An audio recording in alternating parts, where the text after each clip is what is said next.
नमस्कार दोस्तों, फिर से आप सभी का एचआरसीएम क्लासेस में स्वागत है। मैं प्रभु दयाल वर्मा। आज हम एनसीईआरटी एंड आरबीएसई गणित कक्षा 10 के अध्याय 3 के निम्नलिखित प्रश्नों को हल करेंगे। जैसा दोस्तों आपको पता है कि हमने प्रश्नमाला 3 का परिचय जान लिया था। आइए दोस्तों उसी कड़ी में सरलता से हम प्रश्नमाला 3 को लेकर प्रश्नों को हल करने की कोशिश करेंगे। दोस्तों अगर आप चैनल पर नए हो तो चैनल को सब्सक्राइब एंड शेयर जरूर करें। साथ ही दोस्तों बेल आइकन को प्रेस करना ना भूलें, जिससे आपके पास वीडियो का नोटिफिकेशन तुरंत पहुंच पाए। आए दोस्तों इसी कड़ी में सरलता से प्रश्नमाला 3 को लेके प्रश्नों को हल करने की कोशिश करते हैं। दोस्तों समय अधिक ना लगे इसलिए मैंने पहले प्रश्न को उतार लिया है। आए दोस्तों प्रश्न 1 को समझने की कोशिश करते हैं। प्रश्न 1 में क्या कहता है कि निम्न समस्याओं में रैखिक समीकरणों की युग्म बनाइए। दोस्तों में क्या करना है, समीकरण का युग्म बनाना है और ग्राफीय विधि से, किसी ग्राफ विधि से हल ज्ञात करना है। दोस्तों प्रश्न संख्या का 1 क्या कहता है अपने को कि कक्षा 10 में 10 विद्यार्थियों ने एक गणित पहले में प्रतियोगिता में भाग लिया। यदि लड़कियों की संख्या लड़कों से, अब शर्त दे रहा है दोस्तों, शर्त क्या है, यदि लड़कियों की संख्या लड़कों की संख्या से कितना अधिक हो, 4 अधिक हो, तो प्रतियोगिता में भाग लिए लड़कों लड़कियों की संख्या ज्ञात करनी है। दोस्तों आए दोस्तों प्रश्न को समय ज्यादा खर्च ना करके हल करने की कोशिश करते हैं। इसका क्या होगा दोस्तों, अब दोस्तों यहाँ देखो लड़कों लड़कियों की संख्या क्या करनी है, ज्ञात करनी है।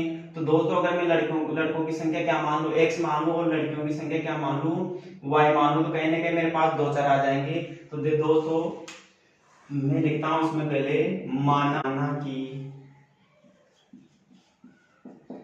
प्रतियोगिता में लड़कों की संख्या क्या होगी दोस्तों, बराबर x। उसी प्रकार प्रतियोगिता में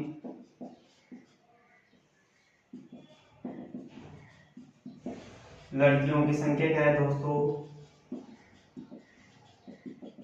y। अर्थात दोस्तों मेरे पास कितने चर आ गए, दो चर आ गए, x चर और y चर। तो कुल संख्या कितनी है, कुल संख्या हो जाएगी दोस्तों, हाँ दे रखी, कुल संख्या कितनी है दोनों की, 10 है। तो दोस्तों मैं कह सकता हूं क्या, इसलिए x प्लस y बराबर कितना हो जाएगा दोस्तों, 10। समीकरण नंबर 1 दे दो इसको। इसी प्रकार दोस्तों शर्त के अनुसार शर्त क्या दे रखी है कि लड़कियों की संख्या लड़कों से कितना अधिक है, 4 अधिक है। अगर मैं लड़कों की संख्या में 4 जोड़ दूं तो किसी के बराबर आ जाएगी, लड़कियों के बराबर आ जाएगी। तो दोस्तों मैं इसे लिख सकता हूं क्या कि y बराबर हो जाएगा दोस्तों x प्लस 4 बराबर कितना हो जाएगा, लड़कियों के बराबर। ये समीकरण नंबर 2। तो दोस्तों मेरा रैखिक क्या है, युग्म समीकरण युग्म प्राप्त हो गया है। दोस्तों आगे प्रश्न क्या कह रहा है कि ग्राफीय विधि से इनको हल करना है। तो ग्राफ विधि से हल करना है दोस्तों, कहीं ना कहीं समीकरणों के मेरे को कम से कम कितने मान चाहिए, 2 मान चाहिए। तो दोस्तों आइए उन मानों को याद करते हैं। दोस्तों पहले लेते हैं समीकरण नंबर 1। समीकरण 1 क्या है दोस्तों, x प्लस y बराबर कितना है दोस्तों, 10 है। तो कहीं ना कहीं 2 मान की आवश्यकता पड़ेगी क्या, तो मैं एक सारणी बनाता हूँ। कम से कम कितने मान चाहिए दोस्तों, मेरे को 2 मान चाहिए। तो दोस्तों 2 मान ले लेते हैं इसमें। सबसे पहला आ जाएगा x, ये आ जाएगा y। दोस्तों मान रखने के लिए यहाँ देखो कि x प्लस वाई बराबर कितना है दोस्तों, 10 है। तो कहीं ना कहीं x का मान रखूंगा तो ये पक्षांतर होकर किस में चल जाएगा, 10 माइनस इसमें। तो दोस्तों फिर मेरे पास क्या आ जाएगा, y आ जाएगा। या आप y का मान रखो कि वो पक्षांतर क्या हो जाएगा, इधर हो जाएगा, तो y x का बराबर मान आ जाएगा। तो कहीं ना कहीं दोस्तों जैसे मैं रखता हूं कि x बराबर कितना ले ले, समीकरण 1 में x बराबर 5 रखने पर रखो दोस्तों 5, तो मैं 5 यहाँ रखूंगा, 5 प्लस y बराबर 10। तो दोस्तों पक्षांतर को क्या हो जाएगा, ये y बराबर 10 से माइनस 5 बराबर कितना हो जाएगा, 5। तो x का मान 5 रखने पर y कितना आ गया दोस्तों, 5। कहीं ना कहीं दोस्तों आप इसके वापस रखोगे तो मैं रख दूं जैसे इसका x बराबर 2 रखने पर, तो दोस्तों ये पक्षांतर कितना हो जाएगा, 10 माइनस 2, तो ये कितना आ जाएगा, 8। तो दोस्तों मैं लिख सकता हूं क्या, समीकरण 1 में फिर x बराबर क्या, 2 रखने पर y बराबर कितना आ जाएगा दोस्तों, 8 आ जाएगा। तो कहीं ना कहीं दोस्तों समीकरण 1 के कम से कम 2 मान तो आ गए क्या मेरे पास। इसी प्रकार दोस्तों मैं समीकरण 2 में 2 मान ज्ञात करने की कोशिश करूंगा। 2 मान क्या है दोस्तों, समीकरण 2 लिखो पहले तो, समीकरण 2। कौन सी समीकरण 2? ये रही दोस्तों y बराबर x प्लस 4। तो दोस्तों एक सारणी बनाएंगे, कम से कम कितने मान होने चाहिए? 2 मान तो अब से प्राप्त होने चाहिए। तो 2 मान में ज्ञात करूंगा दोस्तों। ये बहुत आसान है, यहाँ लिखेंगे x, यहाँ लिखेंगे y। अब दोस्तों यहाँ देखो, यहाँ लिख देता हूं समीकरण 2 में कितना रखे दोस्तों?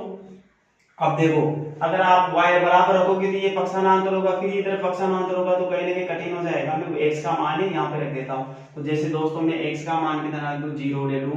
0 रखने पर रखो दोस्तों 0, तो x की जगह 0 रखने पर क्या आ जाएगा? y बराबर 4 आ जाएगा। y बराबर कितना आ जाएगा दोस्तों? 4 आ जाएगा। तो मैं x बराबर 0 रखने पर y बराबर कितना आ गया? 4। इसी प्रकार दोस्तों मैं अगर यहाँ 2 रख दूं, समीकरण 2 में x बराबर 2 रखने रखो दोस्तों, x बराबर 2, तो y बराबर कितना हो जाएगा? 2 प्लस 4 बराबर 6। तो दोस्तों यहाँ 2 रखने पे कितना आ गया? 6 आ गया। तो दोस्तों कहीं ना कहीं ग्राफी विधि से इसका हल ज्ञात करने के लिए मेरे पास 2 सारणी प्राप्त हो गए। कम से कम कितने मान हो गए? 2 हल प्राप्त हो गए। तो दोस्तों इन्हीं हलों के द्वारा मैं क्या करूंगा दोस्तों? एक ग्राफ खींचूंगा, ग्राफ के द्वारा इसको प्रश्न को हल करने की कोशिश करूंगा। आइए दोस्तों मैं एक ग्राफ का निर्माण करता हूं। दोस्तों समय अधिक ना लगे, पहले ग्राफ बना लिया है दोस्तों। आप स्केल की सहायता से बनाओगे और अच्छा बनेगा दोस्तों। तो अब क्या करना है? इन सारणी के मानों को ग्राफ में प्रदर्शित करना है दोस्तों। करिए ग्राफ में प्रदर्शित। मान को रखो दोस्तों, x बराबर कितना है? 5 और y बराबर कितना हो जाएगा? 5। दोस्तों x बराबर की स्थिति में y बराबर कितना चलना है दोस्तों? 5 चलना है। तो कहीं ना कहीं बिंदु अपने पास यहाँ इसको प्रदर्शित करेगा। इसी प्रकार x बराबर कितना है दोस्तों? 2 और y बराबर कितना है दोस्तों? 8। तो कहीं ना कहीं कहाँ जाएगा? तो x बराबर की स्थिति में y बराबर 8 जाना है दोस्तों। तो कहीं ना कहीं बिंदु यहाँ पर प्रदर्शित होगा। इसी प्रकार सारणी नंबर 2 के अनुसार x बराबर कितना है दोस्तों? 0, y बराबर कितना है दोस्तों? 4। इसी प्रकार x बराबर कितना है? 2 और y बराबर कितना है दोस्तों? 6। तो दोस्तों कहीं ना कहीं बिंदु हमें यहाँ प्राप्त होगा। अब दोस्तों इन रेखाओं को जैसे आप मिलाओगे बिंदुओं को, तो रेखा कहाँ प्रतिच्छेद करेगी दोस्तों? ये वहां प्रतिच्छेद करेगी जहां लड़कों और लड़कियों की संख्या का निर्धारण होगा दोस्तों। तो कहीं ना कहीं दोस्तों ये रेखा कहाँ प्रतिच्छेद करेगी? ये वहां प्रतिच्छेद करेगी जहां लड़कों और लड़कियों की संख्या का निर्धारण होगा। दोस्तों आप स्केल की सहायता से बनाओगे तो आपका अच्छे तरीके से बन पाएगी। तो दोस्तों आप देख पा रहे हैं कहाँ ये y बराबर 7 और x बराबर कहाँ जाएगी दोस्तों? x बराबर आ जाएगी दोस्तों 3 पर। तो मैं कह सकता हूँ क्या? ये ग्राफी विधि से लड़कियों की संख्या कितनी है? 7 और लड़कों की संख्या कितनी आ जाएगी दोस्तों? 3। तो मैं लिख दूं क्या? लड़कों की संख्या कितनी हो जाएगी दोस्तों? x बराबर हो जाएगी दोस्तों 3 और लड़कियों की संख्या कितनी हो जाएगी? और दोस्तों ये शर्त दे रखी थी कि लड़कियों की संख्या लड़कों से कितना अधिक है? 4 अधिक है। तो दोस्तों आप देख पा रहे हैं 3 में 4 जोड़ने में कितना आ रहा है? 7 आ रहा है। तो दोस्तों ग्राफी विधि से इस प्रश्न को करना बहुत आसान है दोस्तों। आप इसके स्क्रीनशॉट ले सकते हैं ताकि प्रश्न को समझने में आसानी रहे। आइए दोस्तों इसी कड़ी में प्रश्न संख्या 1 के 2 को हल करने की कोशिश करते हैं। दोस्तों प्रश्न संख्या 2 क्या कहती है? 5 पेंसिल और 7 कलमों का कुल मूल्य कितना है? 50 रुपए। जबकि 7 पेंसिलों और 5 कलमों का मूल्य कितना है दोस्तों? 46 रुपए। दोस्तों मैंने प्रश्न पहले बता दिया, समय अधिक ना लगे। एक पेंसिल का मूल्य और एक कलम का मूल्य ज्ञात करना है। जैसे दोस्तों प्रश्न 1 को किया था उसी प्रकार प्रश्न 2 को करते हैं। दोस्तों प्रश्न 2 भी बहुत सरल है, इसको हल करते हैं। दोस्तों जैसे मैंने उसको माना था उसी प्रकार मैं मानता हूं कि माना कि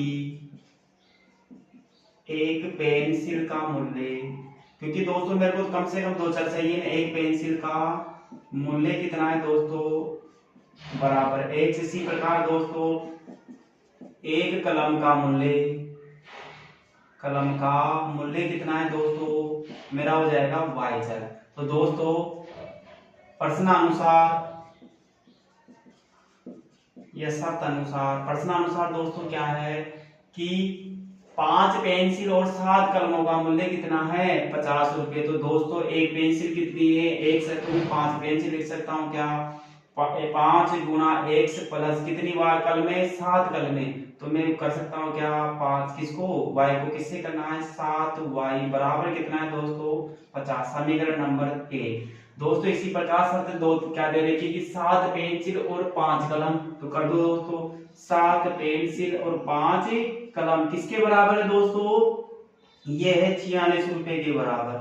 तो समीकरण नंबर 2, जैसा दोस्तों मैंने उसमें किया था, मेरा क्या है यहाँ युग्म प्राप्त हो गया है, समीकरण युग्म प्राप्त हो गया है, परंतु इसमें किसमें करना है, ग्राफिक विधि से हल करना है। तो मेरे को कहीं ना कहीं समीकरण के दो कम से कम दो मान तो आवश्यक है। तो दो मान निकालने के लिए मैं सबसे पहले लूंगा समीकरण 1 को। समीकरण 1 क्या कहती है, 5x प्लस 7y बराबर कितना है दोस्तों 50 है। तो दोस्तों मैं सारणी बनाता हूँ, कितने मान चाहिए दोस्तों, कम से कम मेरे पास इनके दो मान तो जरूर आने चाहिए। तो दो मान हो जाएंगे दोस्तों, इनके दोस्तों दो मान हो जाएंगे x और y। तो दोस्तों कहीं ना कहीं समीकरण में ऐसा मान रखेंगे जो किसमें चल जाए, डिवाइड चल जाए शेष संख्या में। तो क्योंकि पक्षांतरों की संख्या तो शेष संख्या में किसका भाग दीजिए, तो 5 का चल जाए या 7 का चल जाए। तो दोस्तों सबसे पहले मैं कोशिश करता हूँ y का मान रखने पर। तो समीकरण 1 में y बराबर 5 रखने पर रखो दोस्तों, समीकरण 1 में कितना y बराबर 5 रखने पर तो कितना हो जाएगा, 7 और 5 35, 50 में से 35 गया तो 15 बच जाएगा दोस्तों। तो कहीं ना कहीं आएगा दोस्तों 5x प्लस 7 गुणा 5 बराबर 50। तो दोस्तों ये आ जाएगा 5x बराबर कितना हो जाएगा 15, x बराबर हो जाएगा दोस्तों 15 बटा 5 बराबर 3। तो दोस्तों x y का मान कितना रखने पर, y का मान 5 रखने पर दोस्तों x का मान कितना आ गया 3 आ गया। तो दोस्तों कहीं ना कहीं मेरे पास दोनों मान आ गए, a y बराबर 5 रखने पर कितना आ गया x बराबर 3। दोस्तों इसी प्रकार एक मान और रखते हैं दोस्तों, यहाँ जगह नहीं मैं याद देता हूं कि समीकरण 1 में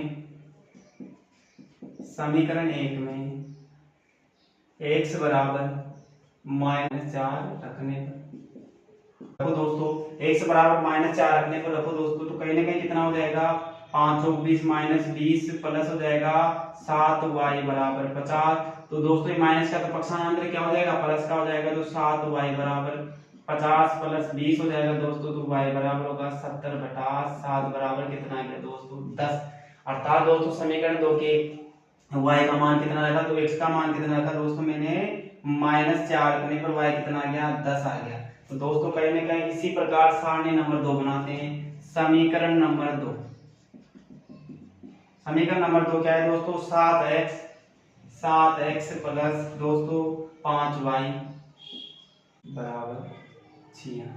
तो दोस्तों यहाँ भी देखो दोस्तों मेरे को कम से कम कितने मान चाहिए, 2 मान चाहिए। तो दोस्तों कहीं ना कहीं मैं इसमें 2 मानों को ज्ञात करूंगा, x और y। दोस्तों अब इसमें भी क्या करना है, रखो मान दोस्तों, जैसे मैं x का मान कितना रख दूं, समीकरण 2 में x बराबर -2 रखने पर कितना रखो दोस्तों, सपोज करो मैं -2 रखने पर रखो दोस्तों -2। तो -2 रखने पे क्या आ जाएगा दोस्तों, 7 गुणा -2 प्लस 5y बराबर 46। दोस्तों माइनस का कितना हो जाएगा, प्लस का हो जाएगा। तो 5y बराबर 46 प्लस 16 हो जाएगा दोस्तों। तो y बराबर कितना आ जाएगा 60 बटा 5 बराबर ही जाएगा 12। तो दोस्तों x बराबर -2 रखने पर कितना आ गया, y बराबर 12। इसी प्रकार दोस्तों y का मान कितना रखूं, 5 रखने पर समीकरण 2 में y बराबर कितना 5 रखने पर रखो दोस्तों y बराबर 7x प्लस 5y, 5 गुना 5 बराबर 46 कितना हो जाएगा 25। तो 7x बराबर 46 माइनस 25। तो दोस्तों कहीं ना कहीं 21 बचेगा, 21 में 7 का भाग है कितना आ जाएगा 3। तो दोस्तों y बराबर 5 रखने पर x बराबर कितना आ गया 3 आ गया। तो दोस्तों कहीं ना कहीं मेरे पास प्रश्न के समीकरण की दोनों समीकरण के कितने मान आ गए, दो मान आ गए। तो दोस्तों कहीं ना कहीं अब ग्राफ बनाना बहुत आसान हो जाएगा दोस्तों। अब ग्राफ का निर्माण करते हैं, आइए दोस्तों एक ग्राफ बनाते हैं। दोस्तों एक ग्राफ बना दिया है मैंने। अब ग्राफ को देखो दोस्तों, समीकरण सारणी के मानों को रखना है दोस्तों। तो x बराबर कितना है दोस्तों 3 और y बराबर कितना है 5। तो देखो दोस्तों प्लस में है, x बराबर 3 और y बराबर कितना है दोस्तों 5। तो कहीं ना कहीं ये बिंदु अपने को यहाँ प्राप्त होगा। इसी प्रकार दोस्तों y x बराबर माइनस का 4 है तो ऋणात्मक में जाएंगे। तो 1 2 3 4 यहाँ 4 है और y बराबर कितना है 10 है। तो दोस्तों कहीं ना कहीं कहाँ आएगा, ये 4 की सीध में आएगा 10 यहाँ प्राप्त होगा दोस्तों अपने को। तो दोस्तों कहीं ना कहीं एक रेखा सरल रेखा यहाँ निर्माण होगी दोस्तों।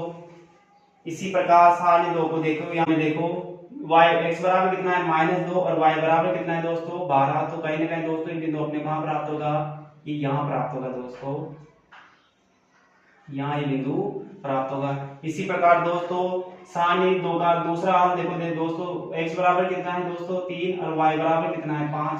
तो दोस्तों x बराबर 3 y बराबर कितना है 5, तो दोनों बिंदु क्या आ जाएंगे दोस्तों, यहाँ आ जाएंगे। तो दोस्तों आप एक सरल रेखा खींचोगे